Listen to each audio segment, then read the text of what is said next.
Hi there, I'm Holly Willoughby and I'm here to talk to you today about my book, Truly Happy Baby, It Worked For Me. This is kind of my gift to you as a parent to a fellow parent. This might be your first journey as a mum, this might be your second, third, fourth, fifth, well done you. But basically I think what I've learned from my first baby to my third baby is an awful lot really. There were things with the first baby that I found people didn't tell me about that came as a shock. So I wanted to put a few home truths in here really so that they wouldn't surprise you, so that you would have the knowledge of them to be able to sort of go forward and that they wouldn't take you by surprise, I guess. But probably the biggest thing I learned from the first baby to the third baby was just to trust my own instinct as a mum. And that sounds like a really simple thing, but actually it's quite a difficult thing, because in order to be able to do that, you need to have confidence in your own ability. And obviously when you're sleep deprived and you've never done something before, often finding that confidence is one of the hardest things in the world to achieve. So a few of these things I have put down in the book to hopefully help you and guide you along the way. So today, with help of the Mumsnet bloggers, we are going to talk about some parenting truths. So here we go.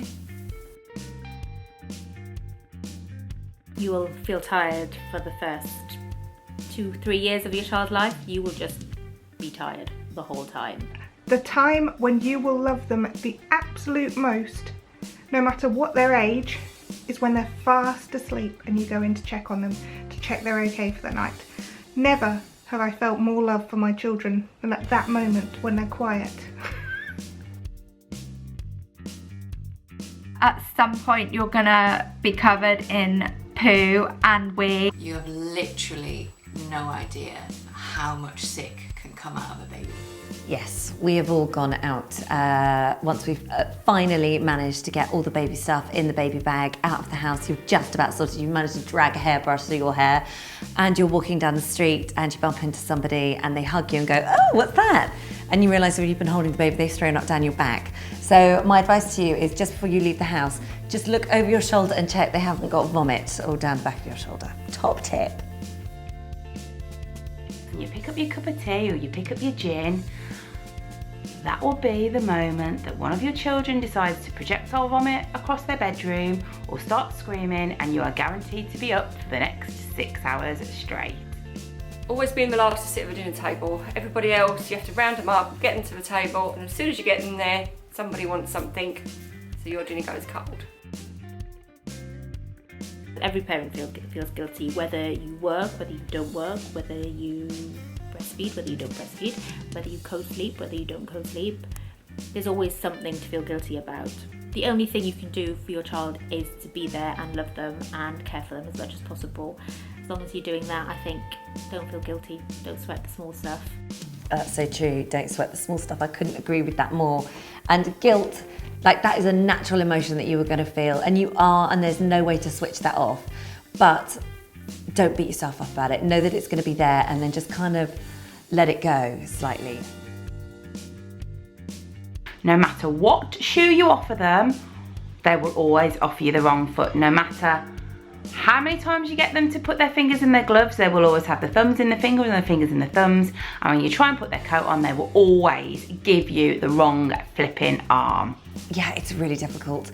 And especially when they get a favourite pair of shoes that they want to wear, or, as Harry did, a favourite colour. So if it wasn't blue, he would not wear it, eat it, feed himself with it. Blue spoon, blue plate, blue bowl, blue shoes, blue clothes, everything was blue. So it would really throw us into a nightmare situation if anybody gave him anything that wasn't blue. So, but you know, we go along with these things, and now he loves all colours, so we get there eventually. Privacy is a thing of the past. If you manage to go to the bathroom or have a shower without an audience, then you are doing really well, believe me. My husband and I usually remedy this by tag teaming it so that one of us can go in the shower and have 5 minutes peace and quiet without a little pair of eyes peeping around the shower curtain. No, that's absolutely right. Very rarely do I go to the loo by myself without an audience now. Normally it's all three of them looking at me, so that's quite fun. I had 2 under 2, and I think there was a period of about a year where I was constantly on the verge of just losing my shit really in public, just being on the verge of tears and not being able to hold it together anymore. I definitely cried a lot, especially in the early days of having a baby. And the problem is with that is that everybody goes, oh, what's wrong? What's wrong? Is she okay? Is she handling it? Is she coping? Oh, she's not a very good mother. She can't cope. She's crying lots. And I think just the combination of being tired and just overwhelmed, just totally overwhelmed. You've just given birth, your hormones are raging, like all of these things. You know, it's not necessarily a sign that's anything wrong. It's just that sometimes you just can't control it. I cry at the best of times, especially when I'm sleep deprived. So I found that what made it easier on everybody involved is if I'd go, I'm gonna cry now. There's nothing wrong with me, but I'm just you all know I'm gonna cry. And then I'd have a big cry. And then they all felt better about it. I felt better about it. And we all knew where we were and there wasn't actually a big issue. So just announce it to the world. And they seem to like that. As a mum of twins, I was told all sorts of things when my babies were first born. Things like, oh, you've got your hands full, double trouble. Well, as a mum of twins, you might have your hands full, but as for double trouble, you also get double the cuddles, double the smiles, double the love. Having twins is a lovely thing, and that is an absolute truth.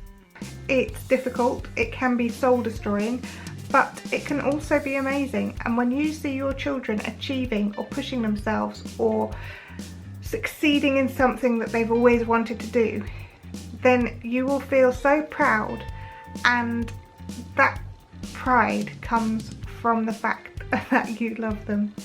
It's so true. It's the hardest job in the world, but it is the most gratifying.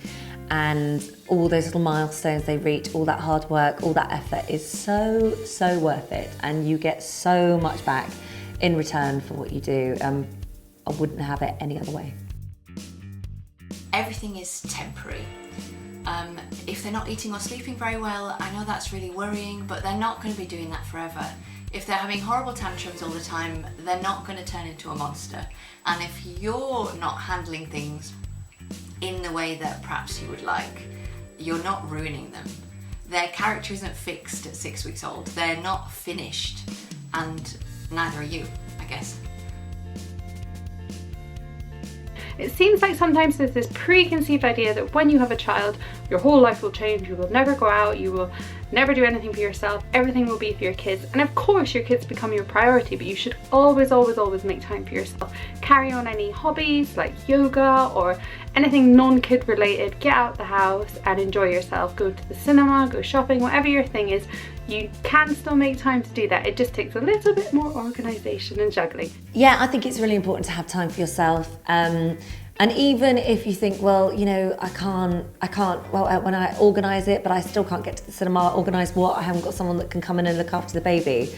I think you time can be once the baby's gone to bed, you know, just having a bath, listening to an audiobook or putting the radio on or calling a friend or, you know, not necessarily going out for dinner with your husband, but going downstairs and ordering a takeout, but laying the table, if you can't be bothered to cook or you haven't got time to cook, laying the table and sitting there eating it and have a candle and just talk to each other. Like, I always think it's those small things. It's just those talking, it's making time like that for yourself. It doesn't have to be going out.